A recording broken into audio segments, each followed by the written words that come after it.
CC কোৱাৰ তৰফৰ পৰা ইতিমধ্যে ঘোষণা কৰিছিলে যে এইবাৰ মেজিৰ জুইৰ লগত জনজাতিকৰণৰ যিটো বিল সেইটো জ্বলোৱা হ'ব আৰু আজি অসমৰ বিভিন্ন প্ৰান্তৰ লগতে এই কুচুকাটাত তামুলপুৰ জিলা ট্ৰাইবেল সংঘ নিখিল বড়ো ছাত্ৰ সন্থা মদাহী ছাত্ৰ সন্থা আৰচুকে ধৰি বিভিন্ন জনজাতীয় ছাত্ৰ সন্থা আৰু সংগঠন একেলগে ৰাইজৰ লগত কুচুকাটাৰ ৰাইজৰ লগত ইয়াতে মেজি জ্বলোৱাৰ লগতে বিল জ্বলোৱা হৈছে। আমাৰ ক্ষোভ আছে, আমাৰ দুখ আছে যে এইখন অসমত ৭০ বছৰৰ পিছত যি জনজাতিসকলে নিজৰ অস্তিত্ব ভাষা সংস্কৃতি লৈ জীয়াই আছিলে কিঞ্চিত অধিকাৰ লৈ পেলাই সেই গোটেই ধ্বংস কৰাৰ কাৰণে আজি চৰকাৰী ঘৰে উঠি পৰি লাগিছে। যি উচ্চ জনগোষ্ঠীসকলে যে আমাক কছাৰীমূলীয় মানুহবিলাকক লেই চেই কৰিছিলে, আমাৰ লগত একেলগে তেখেতসকলে সমাজত থাকিব বিচৰা নাছিলে, সেই উচ্চ জনগোষ্ঠীবিলাকে আজি আমাৰ লগত যি কিঞ্চিত সমতা আছে এই সমতাৰ লগত এই অধিকাৰৰ লগত তেখেতসকলে আমাৰ লগত মানে সোমাব বিচাৰিছে। সেইটো অতি দুৰ্ভাগ্যজনক কথা। গতিকে আজি অসম চৰকাৰ আৰু ভাৰত চৰকাৰে নিজৰ ৰাজনৈতিক লাভালাভৰ কাৰণে এই যে বৃহৎ জনগোষ্ঠীসকলক ক্ষুদ্ৰ জনজাতি অসমৰ জনজাতিসকলৰ লগত একে ষ্টেটাছত ৰাখিব বিচাৰিছে, সেইটো এটা ইম্বেলেঞ্চ হ'ব, সম্পূৰ্ণ অসমৰ এটা ইম্বেলেঞ্চ হ'ব। গতিকে আজি সংবিধানত যদি চাবলৈ যায় যিটো মেজৰ 5টা যিটো কেৰেক্টাৰিষ্টিক্স আছে ইয়াৰ ভিতৰত এটাহে কেৰেক্টাৰিষ্টিক তেখেতসকলৰ কিঞ্চিত ফুলফিল কৰে, সেইটো হ'ল ইকনমিক বেকৱাৰ্ডনেছ। আজি ইকনমিক বেকৱাৰ্ডনেছ এই 6টা জনগোষ্ঠীৰ মাজত আছে, কিন্তু বাকী যিখিনি কেৰেক্টাৰিষ্টিক্স যিটো primitive trade distinctive culture chances to contact at large বাকী যিখিনি কেৰেক্টাৰিষ্টিক্স আছে জিঅ'গ্ৰাফিকেল আইচলেশ্যন এটাও ফুলফিল নকৰে। তথাপিতো তেখেতসকলে কেটেগৰী কৰি পেলাই আজি কৰিম বুলি পেলাই তেখেতসকলে কৈছে। এই কেটেগৰীটো ভাৰতবৰ্ষত কোনো কেটেগৰী নাই। গতিকে আজি তেখেতসকলে 1.5 কোটি মানুহ যদি ST হ'ব লাগে অসমত, সেই 1.5 কোটি মানুহৰ যিবিলাক উচ্চ জনগোষ্ঠী আছে যাৰ নেকি আজি বিদেশত বেপাৰ কৰি আছে, আজি আহোমসকলৰ পৰা যিমান IAS আছে IPS আছে অসমত কাৰো সিমান নাই। আজি আহোমসকলৰ পৰা যিমান ইকনমিকেলি ডেভেলপমেণ্ট ইয়াৰ সমান কোনো নাই। ৰাজনৈতিকভাৱে তেখেতসকলৰ লগত কম্পিট কৰিব পৰা কোনো নাই। ইভেন ৰাজস্থানৰ মিনাতকৈ তেখেতসকলে উন্নত। গতিকে আজি নেশ্যনেল লেভেলত ইয়াত ডাঙৰ এটা ইম্পেক্ট আহিব আৰু সেইটোকে অসম চৰকাৰে আজি ৰাজনৈতিক স্বাৰ্থত কৰিবলৈ গৈছে। কমিটিৰ কথাটো এই কমিটিটো জনজাতি তেখেতসকলে কৈছে যে সকলোৰ লগত আলোচনা কৰিব, কাৰো একো ক্ষতি নকৰাকৈ ST কৰিম। কিন্তু আমি আজি ভাৰতৰ সংবিধানটো যিমান জানো ইয়াত ক্ষতি নকৰাকৈ ST কৰিব পৰা আমি কোনো ৰাস্তা দেখিবলৈ পোৱা নাই। গতিকে সেই কমিটিৰ লগত জনজাতিসকলৰ একো লেনা দেনা নাই।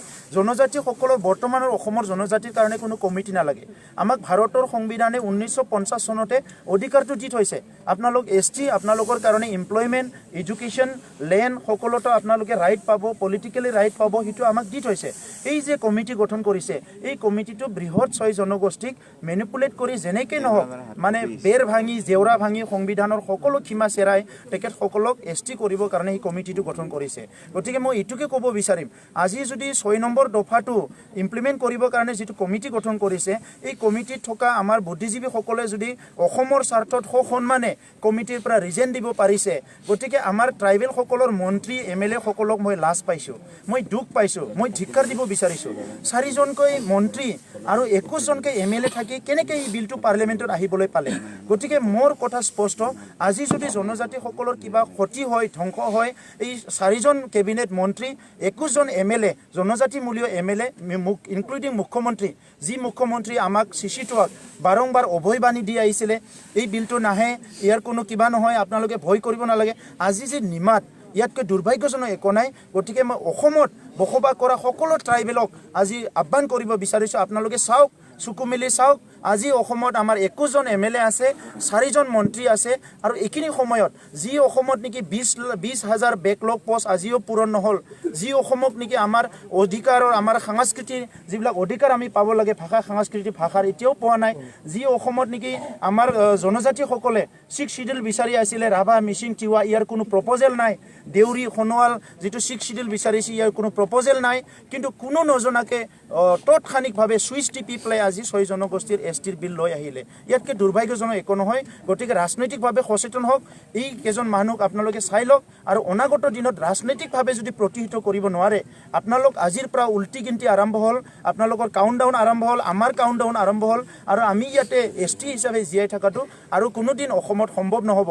আৰু এই অসমত যে আমি অসুৰক্ষিত এই বিলখনে আজি স্পষ্ট কৰি দিছে যে জনজাতিসকল যে এই অসমত অসুৰক্ষিত এইটো স্পষ্ট হ'ল যাৰ কাৰণে আমি বডোফা উপেন্দ্ৰনাথ ব্ৰহ্মই কৈছিলে ডিভাইড আছাম 50-50 ডিভাইড আছাম 50-50 টো জিঅ'গ্ৰাফিকেল লোকেশ্যনক লৈ পেলাই 50-50 নাছিল ব্ৰহ্মপুত্ৰ উত্তৰ আৰু দক্ষিণ এই ডিভাইড আছাম 50-50 আছিলে অসমখন জনজাতি আৰু অজনজাতিৰ মাজত 50-50 কৰিব লাগে যি জনজাতিয়ে নেকি ভাৰত স্বাধীনৰ আগৰ পৰা অসমৰ মাটি অসমৰ পানী অসমৰ বায়ু অসমৰ সম্পদ সকলো ৰক্ষণাবেক্ষণ দি আহিছে নিৰাপত্তা দি আহিছে যুঁজি আহিছে আজি বাংলাদেশৰ লগত যুঁজিব লাগে জনজাতিসকলে বুকু পাতি লৈছে এই গোটেই কথাবিলাক যে আজি অসমত এই জনজাতিসকলে যে কৰি আহিছে ইয়াৰ পিছৰ এটা যিটো ঐতিহাসিক ভুল আজি কৰিব গৈ আছে চুকু মেলক জনজাতি ৰাইজ আৰু এনেকুৱা নেতাবিলাকক আজি নিজৰ সমাজৰ পৰা এঘুৰীয়া কৰিব নোৱাৰিলে জনজাতি আৰু অসমত জীয়াই নাথাকে হয় নিশ্চিতভাৱে ক'ব লাগিব যে যি জনজাতিকৰণৰ যি সিদ্ধান্ত ইয়াত অসমৰ যি